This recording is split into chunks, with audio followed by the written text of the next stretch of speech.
Əgər bugün son gün olsaydı, heç birimizə sabah vəd olunmayıb, günlərimizin sayı artıq müəyyən edilib. Amma bizdən gizlidir ki, bu günlərdən hansının həyatımızda vergül deyil, nöqtə olacağını. Əgər insana məlum olsaydı ki, məhz bu gün, hazırda bu sətirləri oxuduğumuz gün, ondan sonra artıq nə səhər olacaq, nə də axşam. Əgər bilsəydi ki, bu onun həyatının son səhifəsidir, bağışlanma istəmək üçün son fürsətdir, son dəfə səcdəyə baş əyməkdir, ixlasla, ya Allah, məni bağışla demək üçün son anıdır. Görəsən, o günü əvvəlki günlər kimi yaşayardımı?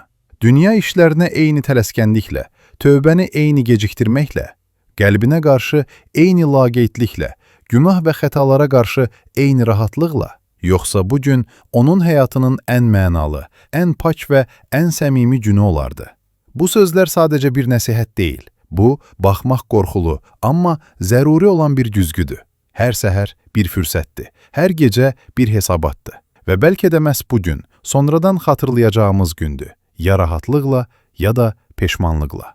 Allah bizi elələrindən etsin ki, şüurlu yaşayırlar, ixlasla tövbə edirlər və son səhifə çevrilməzdən əvvəl ona tərəf dönürlər. Ağıllı odur ki, bu dönüşü öz nəfsi ilə hesaba çəkilmək və Rəbbi qarşısında tövbə etmək üçün fürsətə çevirir.